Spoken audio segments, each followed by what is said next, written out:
Welcome to Tangle's Kitchen. Today's recipe is about methi roti. So let's start with separating the leaves from the methi stems. All we need is the methi leaves but not the stem. If you take along with the stem, it's going to be difficult when you are rolling the roti. Follow the video how I am showing it.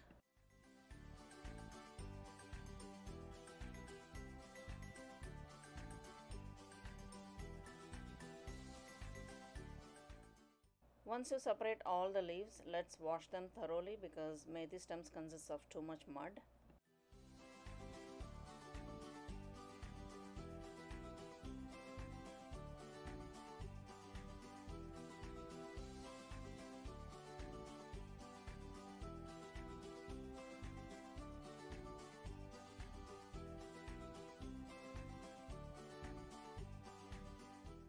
Here I am showing you some kind of measurement. When we are mixing the dough, I'm going to explain it clearly.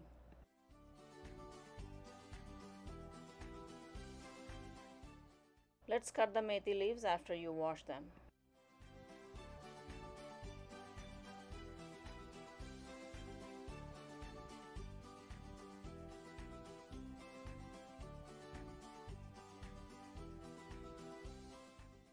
In this video, I'm taking 2 cups of flour. I'm using multigrain flour, but you can use whatever the flour you like, mostly the wheat flour I think. But do not use all-purpose flour, which is called maida. Here I'm taking 1 teaspoon of salt, 1 teaspoon of the turmeric, 1 teaspoon of the red chilli powder, 1 teaspoon of the coriander powder,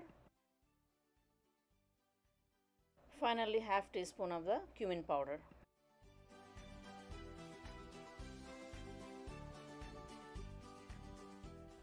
Add 1 tablespoon of any cooking oil.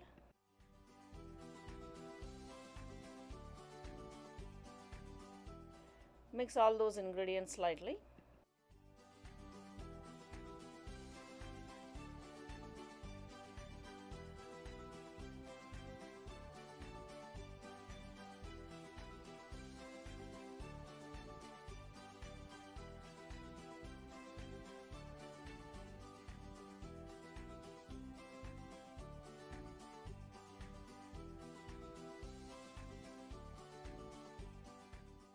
Now it's time to add the methi leaves.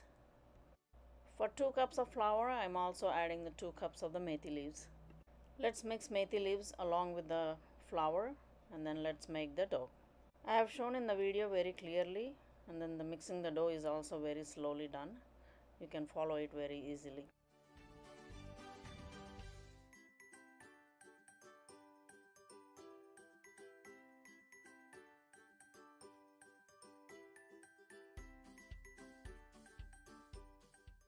Now it's time to add water.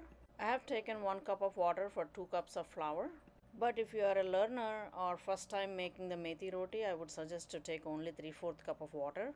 Because when we add salt, any kind of vegetable, it oozes out some water eventually, so the dough will become soggy. And also the next reason is, if you are a learner, you need to have the dough a little bit tighter. Once you get used to making rotis easily, then you can add 1 full cup of water. The reason why I am very particular about the quantity of water is, the softer the dough, the softer the roti will be. Do not use baking soda or any other stuff to get the roti smoother. Follow the video for the preparation of the dough.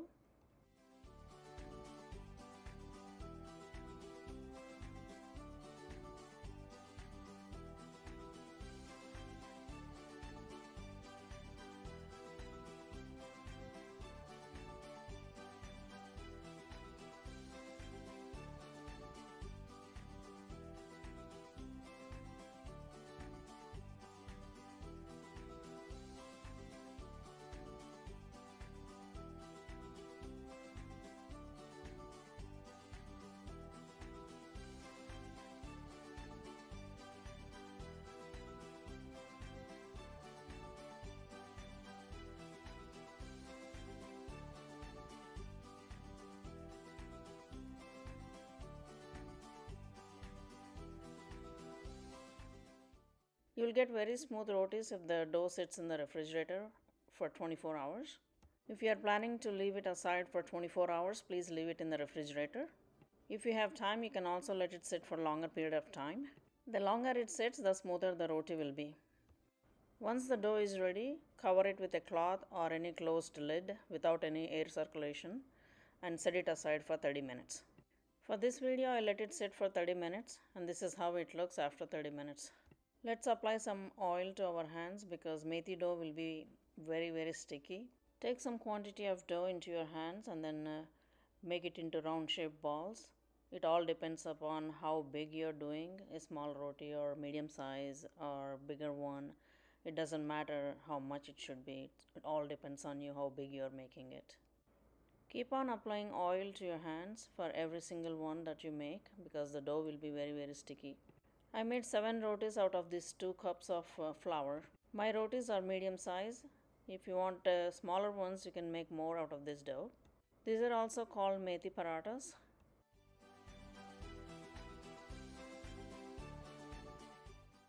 Here you can see in the video that I'm making the rotis with dry flour. I'm not using oil on the floor. If you are a new learner, you can see very clearly how I'm rolling the roti. I have provided very slowly and then very clear steps of how to roll a roti.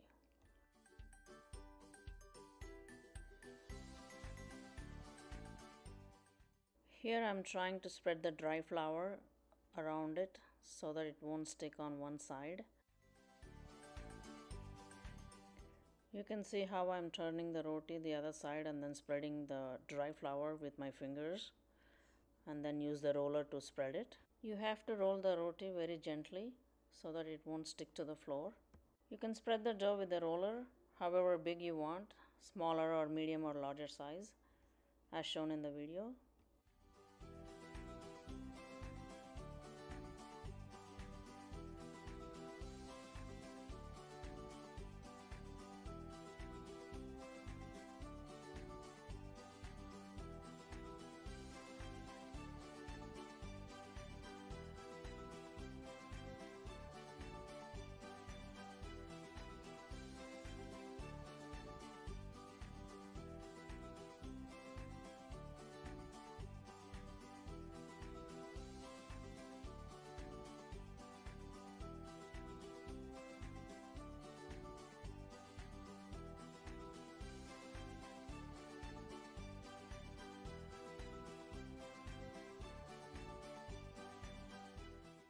Make sure all the corners are evenly spread.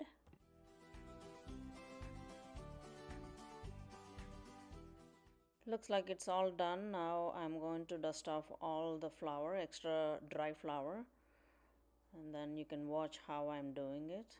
This is how I'm dusting off extra flour, dry flour, taking into both hands and then turning on each sides.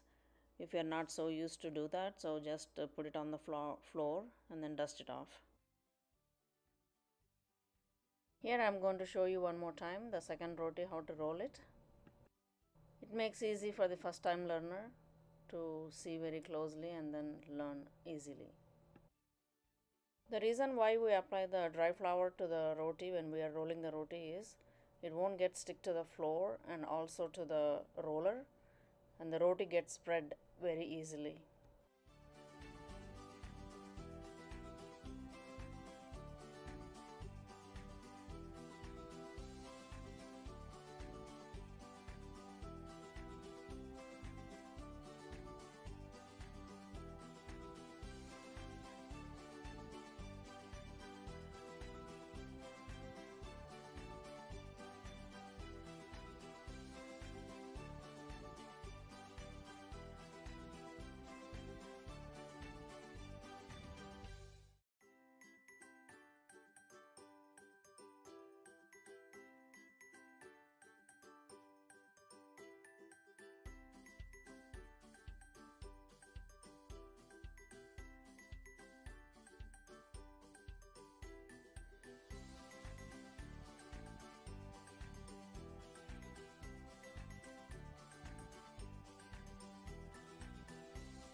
Here I am dusting off all the dry flour because when we are cooking the roti, if we have too much flour, dry flour, it will get easily burnt.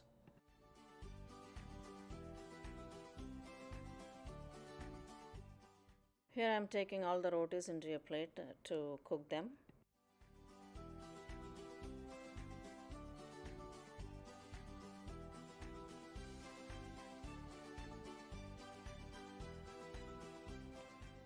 Heat the pan on the medium flame, and then these rotis has to be cooked on the medium flame. And then the rest you can follow the video how to cook them with the oil or ghee.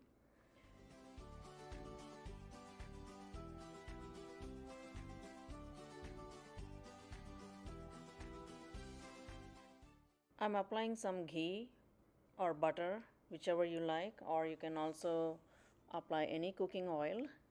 In this video I used butter. This gives the more taste to the roti and then also keeps it very soft. These rotis will be good for almost a week outside in the room temperature in cold countries, whereas in the hot countries maximum is 3 days. Otherwise you can leave them in the refrigerator.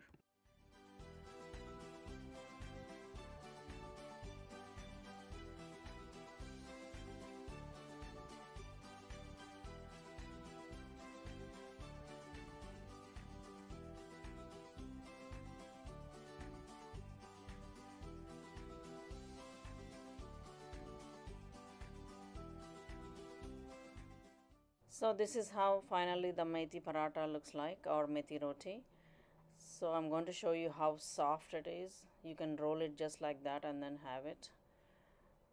You can clearly see here in the video how soft they turned out without using any yeast or baking soda. All we did is just the flour and then added right amount of water and then set it aside for a longer period of time. There you go. Freshly homemade methi paratha or methi roti is ready to serve. For more simple and easy recipes, please subscribe to the channel. Thank you so much for watching.